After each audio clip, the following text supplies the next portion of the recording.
We live in times marked by constant collapses.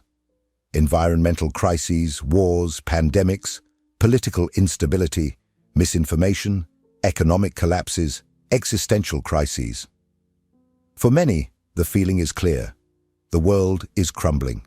And in the face of this avalanche of unpredictable and painful events, a deeply human question arises: how to maintain sanity when everything seems on the brink of collapse? This is not a new concern. Albert Camus, an Algerian philosopher and writer, faced some of the darkest periods in modern history: the Nazi occupation in France, World War II, the threat of nuclear annihilation.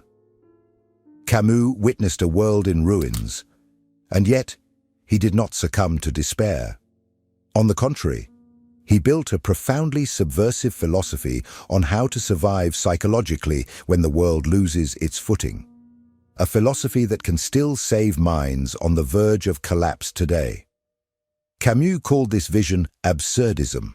For him, true human suffering lies not only in the tragedies that befall us, but in the desperate attempt to give absolute meaning to a universe that simply has no intrinsic meaning. According to Camus, conflict arises precisely from this collision between the human need for meaning and the indifferent silence of the world. And it is at this point that many people go mad, trying to force a logic, an explanation, a purpose where perhaps none exists. But Camus did not propose nihilism. He did not suggest that nothing matters and that we should simply give up. Nor did he advocate the comfortable escape of denial, as toxic optimists do, insisting that everything will be fine without facing reality. Camus saw these two responses, denial and nihilism, as direct paths to alienation and madness. Instead, he presented a third way: absurd revolt. A stance that fully accepts chaos and the absence of cosmic meaning, but chooses, nonetheless, to live with dignity, act with compassion, and find beauty in small things. In this video, we will explore how Camus' philosophy of the absurd can help us maintain lucidity amid collapse. We will understand why trying to comprehend the why of tragedies can be a mental trap. We will observe, through the work The Plague, how practical solidarity can be a psychological anchor in times of crisis. And we will investigate what it means, in practice, to live with sanity in an insane world, not as an escape, but as resistance. This is not a video with easy answers. This is an invitation to a new way of existing in the face of chaos. An invitation to stop seeking salvation outside oneself and start cultivating an internal stance of courage, presence, and integrity. Camus reminds us that even amid the ashes, the way you choose to behave defines your sanity and your humanity. If you feel that the world is in ruins, you are right. But that does not mean you have to crumble along with it. In a world driven by algorithms, conspiracy theories, and inflammatory rhetoric that promise definitive explanations for everything, the idea that the universe simply makes no sense may seem not only uncomfortable, but dangerous. But it is precisely here that Albert Camus plants his most radical seed. According to him, human insanity begins the moment we demand from life a coherence that it never promised to offer. Most people live in search of answers. We want to know why horrible things happen. We want to believe that there is a plan, that there is justice, that all suffering is part of something greater. This search for meaning is understandable. It is human. However, Camus argues that it is precisely this expectation that the world should make sense that leads us to despair. Because reality most of the time is brutally indifferent. The universe does not respond. Suffering is random. Death is certain. And there is no manual. At the center of the philosophy of the absurd is this collision. On one side, the human being desiring meaning, purpose, explanation. On the other, a silent, indifferent, chaotic universe. This chasm between desire and reality is what Camus calls the absurd. But contrary to what one might think, this realization is not a sentence of despair. On the contrary, it is the beginning of real freedom. Because when you stop demanding that life obey a logic, you cease to be a slave to frustration. When you accept that not everything has a hidden reason, you free yourself from the guilt of not being able to find answers. Liberation happens the moment you understand that suffering is not a punishment, that pain does not need justification, that chaos does not need to be fixed for you to live with integrity. It is at this point that Camus confronts not only dogmatic religiosity, which promises comfort in exchange for obedience, but also extreme rationalism, which believes it can map all the mysteries of existence with logic and science. Both paths, for him, fall into the same trap: the refusal to accept the absurd as part of the human condition. Recognizing the absurd does not mean giving up on life. It means stopping the search for an external meaning and starting to build significance from one's own experience. You do not live because life has a defined purpose. You live despite the absence of purpose. And this is the deepest affirmation of freedom that a human being can make. But not everyone can cope with this truth without becoming unbalanced. In the face of the absurd, many choose to deny. Others surrender to nihilism. And it is about these two paths and their devastating effects on mental sanity that we will talk about next. If this content is making sense to you, click the subscribe button and subscribe to the channel. Thank you for your support. When the world seems to be crumbling, whether due to a devastating personal crisis or cascading global collapses, the human mind tends to react in a predictable, almost automatic way. Camus observed that in the face of absurdity and chaos, most people follow two distinct paths. Both seem to offer immediate relief, but deep down they are mental traps that lead to psychic fragmentation and ultimately madness. The first path is denial. It is the refusal to accept that something terrible is happening. People in this state cling to the illusion of normalcy, minimize risks, hide behind automatic routines, as if ignoring the problem were the same as solving it. They repeat empty mantras like, "It will pass. This is an exaggeration. It has always been this way." This refusal to confront horror creates a parallel reality, comfortable but false. In the long run, this denial comes at a cost: chronic anxiety, emotional stagnation, unexpected collapses when the fantasy can no longer be sustained. It is the mind silently screaming, suffocated by compulsive positivity. The second path is nihilism. Here, the person looks into the abyss and decides that nothing is worth it. Nothing matters, everything is an illusion, the world is lost, and living becomes just an empty wait for death.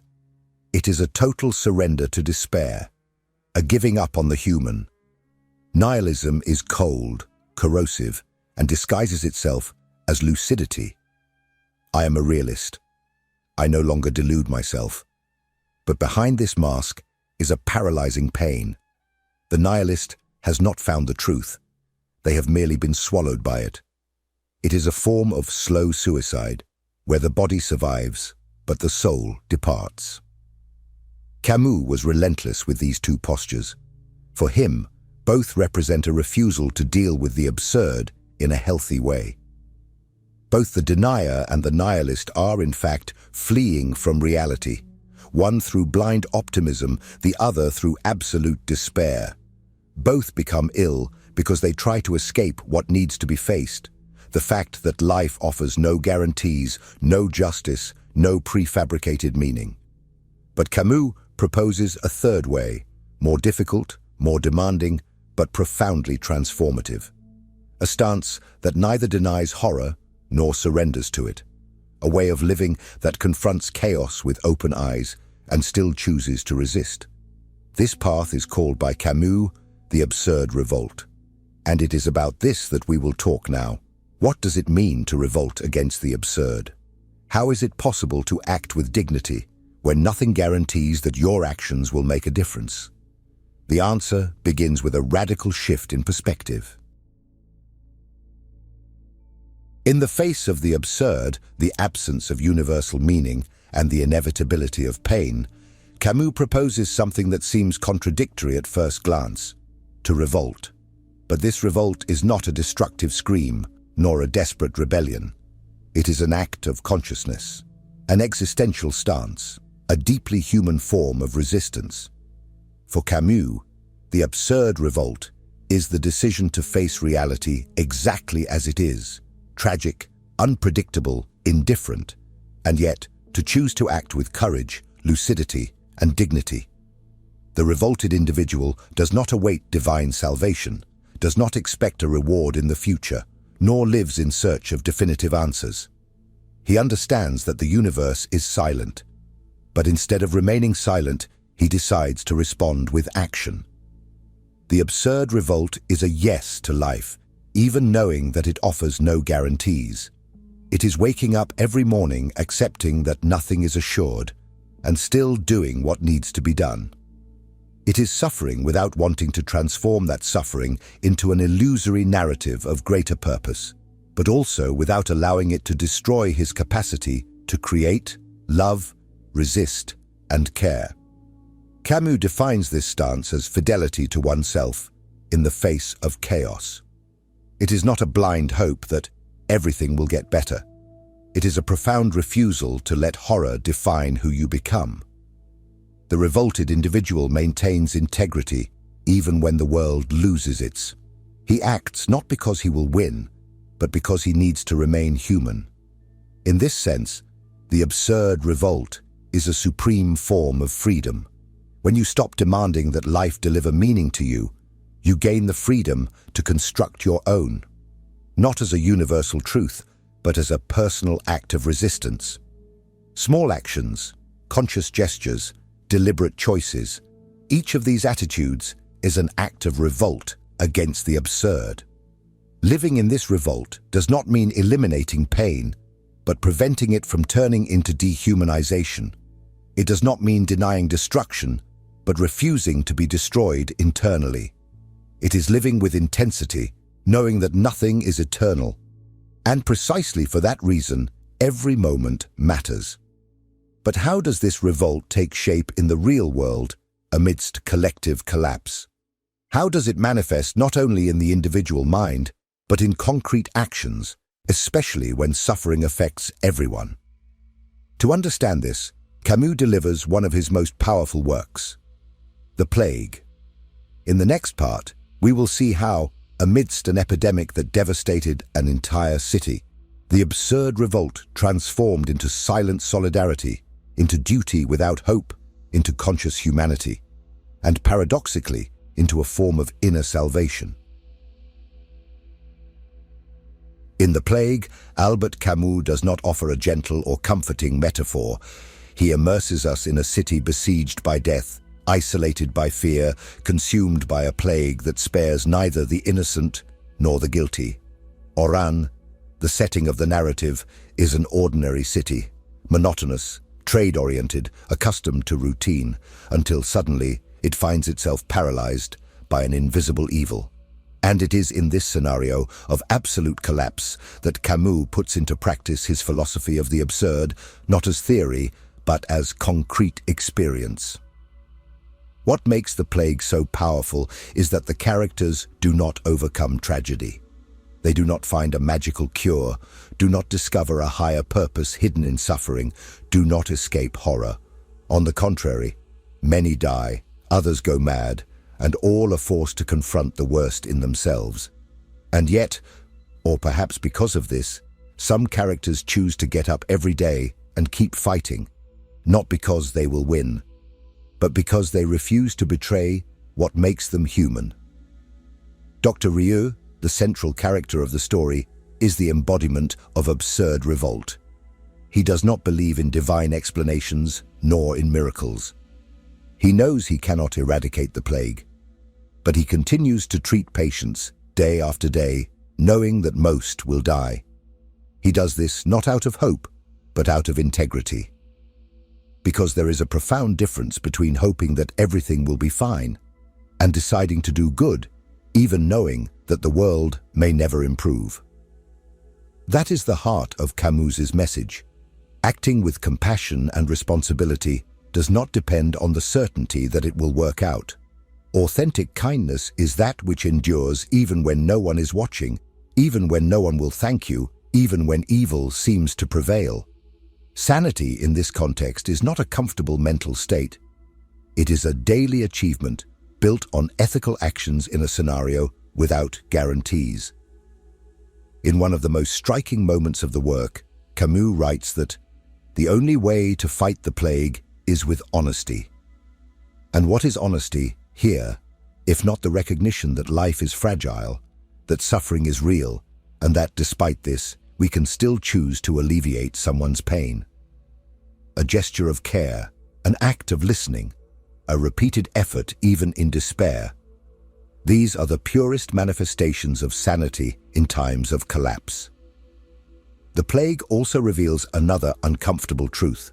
Waiting for a return to normalcy can be more dangerous than the tragedy itself. Many people in Oran become psychologically ill not because of the plague itself, but because they live in the expectation that everything will return to how it was before. They place their sanity in an idealized future, and in doing so, abandon the present, where life is still happening. Camus invites us to do exactly the opposite, to abandon illusory hope and embrace radical presence. It is not about being optimistic. It is about being whole, about making oneself available to what is real, about building meaning with one's own hands, even if it does not last, even if it does not save the whole world. But how to live like this day by day, how to transform this philosophy into personal practice when reality seems overwhelming, how to maintain emotional clarity when everything around insists on collapsing. Camus' answer lies not in theory, but in everyday action. And that is exactly what we will explore in the next part. How to find sanity through small acts, conscious choices, and a personal ethic of resistance. If what you're hearing resonates with you, you'll find real value in my ebooks. Beyond the Shadow breaks down Jung's core ideas, while Dialogues with the Unconscious gives you a 30-day path to apply them in your life. Both are linked in the pinned comment. Sanity for Camus is not a state of permanent balance, nor an unshakable peace of mind. In a world where suffering is inevitable and meaning is not guaranteed, sanity becomes an act of daily resistance. And this resistance does not manifest in grand heroic gestures or transcendent revelations. It happens in the ordinary, in acts of compassion, in moments of beauty, and in ethical choices made even when no one is watching. Camus teaches us that amidst hell, it is possible and necessary to create moments of humanity. A sincere conversation, a silent help, a gesture of kindness made without an audience. These are the small moments that anchor us when the world seems to crumble. They do not change the world, but they change the way we inhabit the world. That is why aesthetics, ethics, and empathy are deeply intertwined in the philosophy of the absurd. The absurd does not require you to believe in something greater. It requires you to act as if your presence here, now, matters. Not because there will be a reward, but because that is how one remains whole. In practice, this means looking around and asking, what is still within my reach?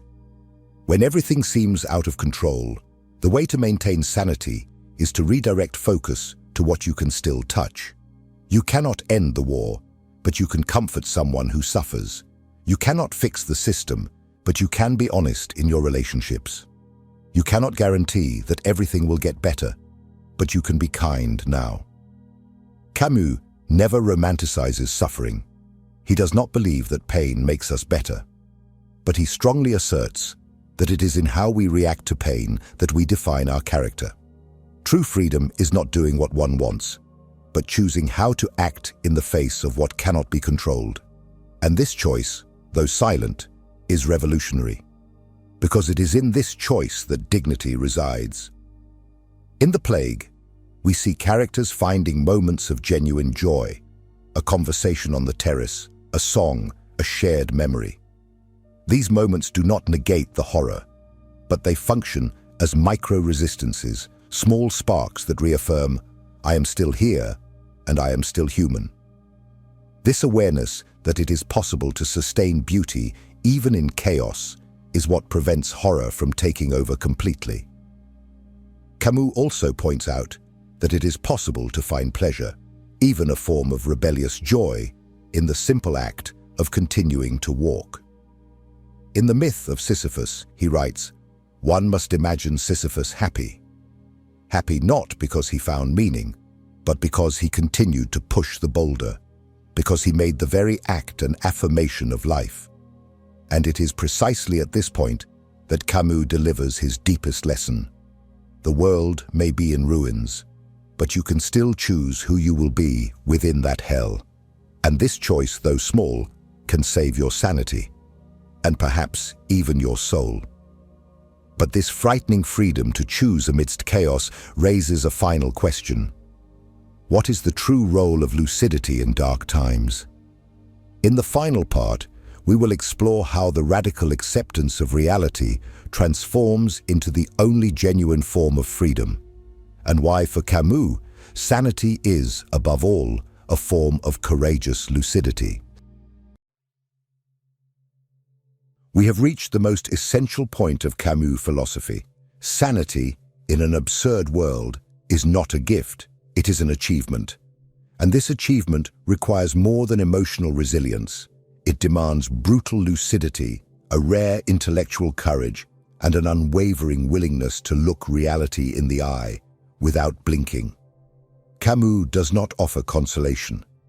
He does not believe in comforting lies, nor in anesthetic hopes. He proposes something much harder, but infinitely more authentic, to accept that the world has no prefabricated meaning and yet choose to live with integrity, awareness, and profound humanity.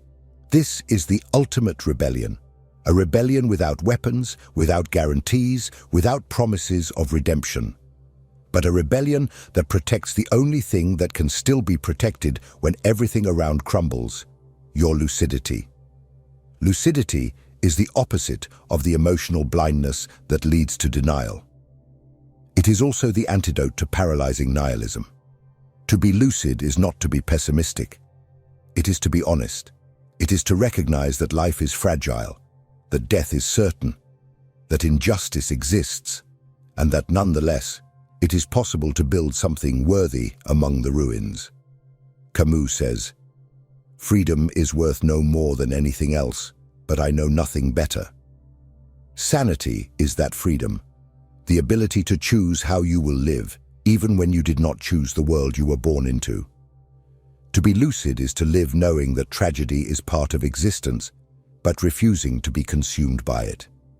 It is to find strength, not in the illusion that everything will get better, but in the intimate commitment that, as long as you are here, you will be an agent of good, truth, and beauty, even if only for a few seconds, even if no one sees, even if the world never changes. This is the absurd revolt taken to its peak.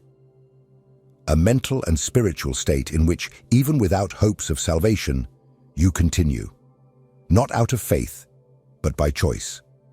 The choice not to allow horror to define who you are. The choice to keep your mind awake, your heart open, and your feet firm. In the end, this is true sanity. If you have made it this far, you probably feel, just as Camus felt, that the world is off-kilter, that something is broken, not just out there, but also within. Now I ask you, how do you choose to respond to this collapse? Comment below. What has been your greatest internal battle to maintain sanity lately? Share this video with someone who is feeling lost, and don't forget to subscribe to the channel. We still have much to discuss, and before you go, watch the next video. It is as important as this one, maybe even more. And you know, sometimes All we need is a new idea to keep going.